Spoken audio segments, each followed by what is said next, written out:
an initiative of Bakhabar Kisan and Weather Wale, presented by Discover Pakistan. You can really go down a deep rabbit hole if you read about ice ages. This deep rabbit hole on ice ages. Deep rabbit hole.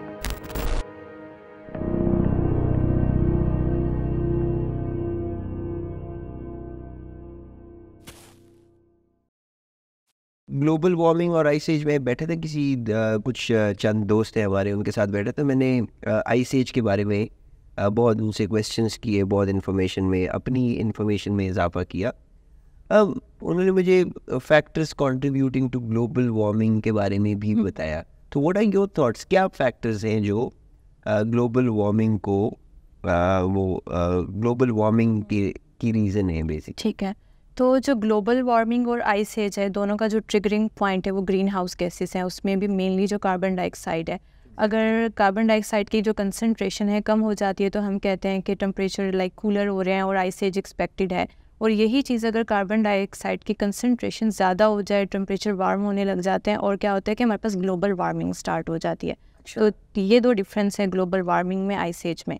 तो ज़रूरी नहीं होता कि ice as हमेशा cooler temperature की वजह से ही आए। अगर हमारे पास टेम्परेचर में शिफ्ट आता है और वो वार्मर होने लग जाते हैं तो हमारे ग्लेशियल मेल्ट होना स्टार्ट हो जाते हैं, तो हम कह सकते हैं कि हमारे पास इंटरग्लेशियल जो आइस एजेस हैं वो स्टार्ट हो जाती हैं। आप क्या कहना चाहेंगे, आपके माइंड में क्या है इस चीज़? अच्छा, इसमें ऐसा है कि पैटर्न जो है ना शिफ्ट होते हैं, वही कि जैसा कि हम रिसर्च हमें बताती है कि कोई एरा ऐसा था जब टेम्परेचर कूलर था, तो आइस एज का एरा था वो। और उसके बाद जो है वो जब टेम्परेचर जो है वो बढ़ता है, ज़्यादा होता है और वार्मर होता है, तो उसमें एक दरमियान का हिस्सा भी आता है, वो भी आता है, जिसको फ़ायदा क्या कहती होती हैं? Interglacial period. अच्छा, इस लफ्ज़ से फिर मुझे समझ एक चीज़ आई है जी कि मतलब आइस एज थी जी, अब हम यहाँ पे के दरमियानी इलाके में और फिर आइस एज आएगी, दोबारा आएगी। यस, एक्सपेक्टेड है अकॉर्डिंग टू साइंटिस्ट। ये जो सी लेवल्स, ग्लोबल वार्मिंग की थोड़ी बात कर लेते हैं कि सी लेवल्स राइज हो रहे हैं, एक्सट्रीम वेदर इवेंट्स हो रहे हैं क्लाइमेट चेंज की वजह से, तो इसके बारे में कुछ है डिस्कशन हमारे पास जी? क्या साइंटिस्ट्स बोल रहे हैं? देखिए, according to research there are so many issues climate related या एनवायरमेंटल इश्यूज, जिस तरह आप कह सकते हैं कि हमारे पास एक्सट्रीम वेदर इवेंट्स हैं या सी लेवल का राइज होना, इन सब का लेकिन जो ट्रिगरिंग पॉइंट है वो टेम्परेचर है, राइजिंग टेम्परेचर, जिसे हम ग्लोबल वार्मिंग भी कह रहे हैं। अब हम उस एरा में आ चुके हैं कि हम उसे ग्लोबल वार्मिंग ना ही कहें, ग्लोबल बॉइलिंग कहें कि हमारे टेम्परेचर इतने राइज हो, ठीक है?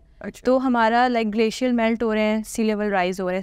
सी लेवल राइज होने से क्या हो रहा है कि हमारी जो कोस्ट लाइन है वो शिफ्ट कर रही है टूवर्ड्स लैंड ना, ऑन शोर शिफ्ट कर रही है। अच्छा, उससे क्या हो रहा है कि जो ह्यूमन इंफ्रास्ट्रक्चर है वो डिस्टर्ब हो रहा है, हमारा जो मरीन इकोसिस्टम है वो भी डिस्टर्ब हो रहा है। अच्छा, प्लस ये है कि सी का आपको पता है कि वो सलाइन वाटर होता है, वो हमारे जो ड्रिंकेबल एक्वीफर्स हैं उनके साथ मिक्स हो रहा है और उससे हेल्थ इश्यूज़ हो रहे हैं। मतलब पानी भी ऐसे हो रहा है कि अब पीने के लायक शायद इन फ्यूचर ना रहे।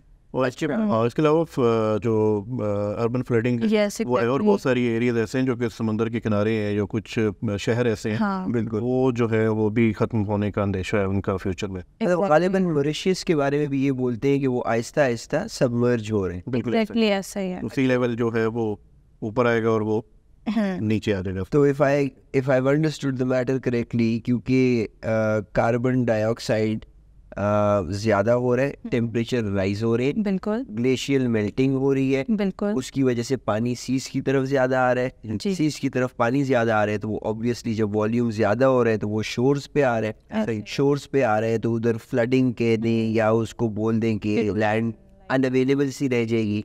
और वो जो पानी है, सी वाटर इज सैलाइन, मतलब ये कि वो जब हमारे ग्राउंड वाटर के साथ मिलेगा तो वो पानी को भी डिस्टर्ब करेगा। बिल्कुल, क्योंकि नमकीन पानी पीने के काबिल तो नहीं, अगर बाद में मिला हुआ पानी लोग पियेंगे तो उनके गैस्ट्रो इश्यूज होंगे और मेरे ख्याल में ये काफ़ी ज़्यादा नुकसानदेह भी होगा। अच्छा, और दूसरी बात ये है कि अगर आपको याद हो 20-1 साल पहले की मैं बात बता रहा हूँ, मैं 9th-10th क्लास में था। पेशावर में मेरे घर के बड़े दरख्त वगैरह लगे होते थे। मैं बचपन में जुगनू पकड़ा करता था। जुगनू पकड़ा करता था, और अभी जब मैं इन चीज़ों को देखने की कोशिश करता हूँ मुझे नहीं नज़र आती, ढूंढने से भी नहीं मिलती। तो ये राइजिंग टेम्परेचर्स और ये जो शिफ्ट आ रहा है, ये तो मेरी अपनी आंखों देखा हाल है। ये is this link to global warming 100%। Rising temperature? बिल्कुल 100%, क्योंकि ये कुछ चीज़ें तो हम पुरानी रिसर्च में देखते हैं। फ़ायदा भी जिस तरह से डिस्कस कर रहे थे हम, कि हमें पुराने फॉसिल्स मिलते हैं कि इतने बड़े बड़े जो है वो जानवर थे, हाथी की में मिसाल देकर बिल्कुल ऐसा है। तो वो इस जो है वो गर्म टेम्परेचर में नहीं सर्वाइव कर पाए। इसी तरीके से ही आपको मैं आपकी मिसाल से लेता हूँ कि जब ये कोविड का दौर आया, एकदम से फैक्ट्रीज बंद हुई, गाड़ियाँ बंद हुई, एकदम से पूरी दुनिया बंद हुई, तो 2-3 महीने के अंदर एक बार फिर जिसे कहते हैं ना कि ज़मीन जो है उसकी रौनकें बहाल होना शुरू हुई, नेचर की रौनकें बहाल होना शुरू हुई। तो मैंने, जिस तरह आप कह रहे हैं आपने नहीं देखे, तो बिल्कुल ऐसे ही हूँ, मैं भी गाँव से हूँ और मैंने भी नहीं देखे उसके बाद। तो मैंने फिर 2020 अप्रैल में जाके जुगनू देखा, और मैं शिफ्ट हुआ था तकरीबन 2009 में इधर इस्लामाबाद, और उसके बाद गाँव आना जाना रहता था, लेकिन मैं वो चीज़ें नहीं देख पाता था।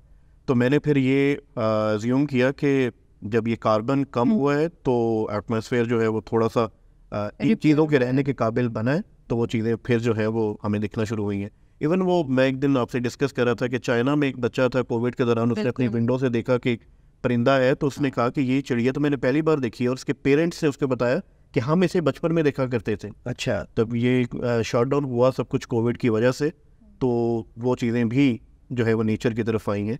तो ये बिल्कुल ठीक है कि ग्लोबल वार्मिंग की वजह से ये चीज़ें जो हैं वो ऐसा ऐसा ख़त्म हो रही हैं जैसे पहले ख़त्म हुई। बिल्कुल। और मैंने ये भी नोटिस किया है, और मैं बात ही कर रहा था, हमारे एक मेट के दोस्त हैं, उनसे मैं बात कर रहा था कि कह रहे हैं कि हर साल आधा दिन विंटर कम होता है, आधा दिन स्प्रिंग कम होता है, Exactly, और एक दिन समर ज़्यादा होता है। बिल्कुल ऐसा ही। और अगर मैं उसी जुगनू वाले टाइम से कंपेयर करूँ इसको, तो उस वक्त स्प्रिंग आता था और काफ़ी टाइम के लिए आता था, यानी 45 डेज। सही है। अभी स्प्रिंग जो है बिल्कुल श्रिंक हो गया, 20 दिन भी नहीं रहता अभी। मतलब इधर से सर्दी ख़त्म होती है और उधर से गर्मी शुरू, वो बीच वाला और वो बाहर का एक्चुअली मौसम वो भी नहीं नज़र आता। ऐसे ही आपको पता है ग्लोबली लाइक 200 कंट्रीज़ में वैसे स्प्रिंग सीज़न था, जो अब लाइक 4 to 5 कंट्रीज़ में बचा है। अच्छा। क्योंकि वो बिल्कुल श्रिंक हो गया है। और ग्लोबल वार्म, जिस तरह हमारे टेम्परेचर राइज कर रहे हैं, हमारा समर एक्सटेंशन ज़्यादा होती जा रही है। अब सीज़न में 80% समर रह गया है, स्प्रिंग तो आप और ऑटम समझेंगे एक तरह से ख़त्म हो गया है ना। तो अब डायरेक्ट गर्मी के बाद सर्दी आती है। ग्लोबल वार्मिंग जिस तरह राइज टेम्परेचर हो रहे हैं, समर एक्सटेंड होता जा रहा है, और आपको पता है कि सबसे ज़्यादा जो डिज़ास्टर्स हैं वो समर में ही होते हैं। एग्जैक्टली जी, डेविस्टेटिंग। और इसके अलावा एक और चीज़ ऐड करना चाहूँगा कि जो हमारा मार्च जो गुजरा है हमारा पिछले साल, उसमें टेम्परेचर जो था वो 40 प्लस तक। तो हमारे जो सिट्रस के फ्लावरिंग का स्टेज थी, उसमें फूल आए सही, लेकिन आने के फ़ौरन बाद वो जो है वो गिर गए थे, क्योंकि टेम्परेचर बहुत ज़्यादा था। तो सिट्रस की प्रोडक्शन हमारी उस साल कम रही थी। और सिर्फ सिट्रस नहीं, हर वो फ्रूट या वेजिटेबल जो कि बाहर के मौसम में अपना फूल उठाती है और उसको एक टेम्परेचर चाहिए होता है, वही जो प्लाइंग टेम्परेचर है वो 25 से 30 या 32 के दरमियान, जो कि मार्च अप्रैल में हमारा होता था, वो नहीं रहा। तो उसकी वजह से हमारी प्रोडक्शन कम हो रही है। ख़ास तौर पर हमारे जो किसान है, हमारा फार्मर जो है, वो इससे सफ़र कर रहा है। अगर किसान सफ़र कर रहे हैं तो इसकी वजह से हम सब भी उसी में प्रॉब्लम। पोलिनेशन के पूरे प्रोसेस में ऑब्वियसली इम्पैक्ट करेगा। फूल होते हैं, लंबे टाइम के लिए रहेंगे, हरे बीज आएंगे, ये सारा इट्स सर्कल ऑफ लाइफ। मेरा ख्याल है कि ये सारी चीज़ें एक इकोसिस्टम है उनका, for a lack of a better term. ठीक है। और हमारा करंट क्लाइमेट जो है, how does it compare to previous ice ages? उससे कैसे लिंक बनता है इसका? देखें कि करंट को अगर हम कहें तो हम वैसे इंटरग्लेशियल लाइक आइस एज में हैं, जिसे हम क्वार्टरनरी आइस एज भी कहते हैं। अगर हम इसको कंपेयर करते हैं प्रीवियस आइस एजेस से, तो हमारे पास टेम्परेचर का सबसे बड़ा डिफरेंस आता है। हमारे टेम्परेचर अब बहुत ज़्यादा वार्मर हो गए हैं, और लाइक पहले जो थे कूलर थे। अगर हम बात करें लाइक अमेरिका की, यूरोप की, एशिया की, वहाँ पे आइस शीट्स बहुत ज़्यादा थी। अब हम कह सकते हैं कि वहाँ पे ख़त्म हो रही हैं, क्योंकि टेम्परेचर इतने ज़्यादा राइज़ कर गए, वहाँ पे है ही नहीं ना एक तरह से। तो ये एविडेंस है कि अभी हम वार्मर एक इंटरग्लेशियल लाइक आइस एज में रह रहे हैं। और इस वजह से हमारे पास जो है लाइक अनप्रिडिक्टेड जो है वेदर एक्सट्रीम इवेंट्स जिन्हें हम कह सकते हैं हो रहे हैं अचानक से, लाइक ड्रॉट आ जाना, तेज़ बारिश हो जाना, तो ये सब चीज़ें जो है कंपेरेबल है। कुछ जो इंसान ने यहाँ पे ज़मीन में तबाही मचाई है ना, बिल्कुल अपनी तरक्की के नाम पे, बिल्कुल, और बिला वजह के ये जो हमारे शहर अनप्लान्ड इंफ्रास्ट्रक्चर जो हो रहा है, और कोई भी शहर बनता है तो उसके लिए आपको दरख्त काटने पड़ते हैं, जितने दरख्त काटे जा रहे हैं बिल्कुल उससे आधी तादाद में भी नहीं लग रहे। बिल्कुल ऐसे ये डिफॉरेस्टेशन बहुत ज़्यादा हो रही है और लोग उसका 50% भी प्लांटेशन नहीं करे, और अगर कर भी रहे हैं तो उन्हें ये नॉलेज नहीं है कि कौन से हमने ट्रीज़ लगाने हैं जो एब्जॉर्ब करें क्लाइमेट को ना, ये सबसे बड़ा वो है। एग्जैक्टली, क्योंकि हर दरख्त जो है कार्बन डाइऑक्साइड को जो है एब्जॉर्ब नहीं करता, और एक दरख्त लाइक 20 to 50 ईयर्स लेता है मेच्योर होने में जो प्योरली कार्बन डाइऑक्साइड को एब्जॉर्ब करे, लेकिन ऐसा नहीं हो रहा। एक अनप्लैंड किस्म की लाइक इंफ्रास्ट्रक्चर के साथ डिफॉरेस्टेशन भी चल रही है, तो उसको बैक टू नॉर्मल लाने में ऑफ कोर्स टाइम तो लगेगा। तो मे बी जो कमिंग आइस एज होगी उसे हम मिनी आइस एज कह सकते हैं, ये प्रॉपर फ्रीज टेम्परेचर लाइक नहीं होगी। तो अगर मैं कहूँ कि क्योंकि अर्थ के टेम्परेचर्स अभी नॉर्मल से ज़्यादा है, बिल्कुल, तो जो आइस एज के इम्पैक्ट्स हैं वो आएंगे, तो पहले तो वो टेम्परेचर को जो एवरेज टेम्परेचर इंक्रीज हुआ है बिल्कुल, उसको वो नॉर्मलाइज करेंगे।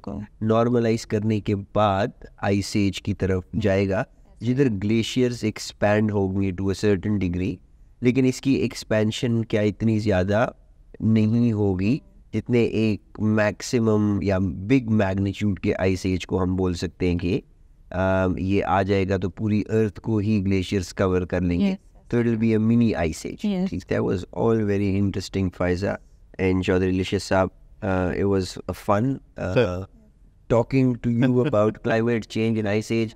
आपके रिसर्च में अक्सर पढ़ता रहता हूँ, इट्स ऑलवेज अ प्लेजर। मैं आपका क्लाइमेट चेंज का काम देखती रहती हूँ। थैंक यू सो मच, इसलिए मैं यहाँ पे। Thank you so much Faiza, thank you. मुझे भी देखा करें, मैं भी नहीं सर, टीवी पे आता हूँ। बिल्कुल आप आते हैं, और इसके अलावा आपके हम ड्रामे भी देखते हैं सर, और इसके अलावा आपके हम किसानों के साथ इंटरेक्शंस भी देखते हैं। You doing wonderful work, thank you so much.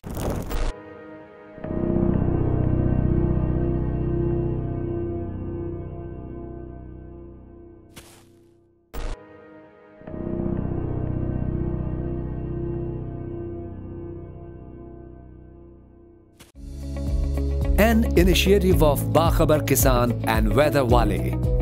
Presented by Discover Pakistan.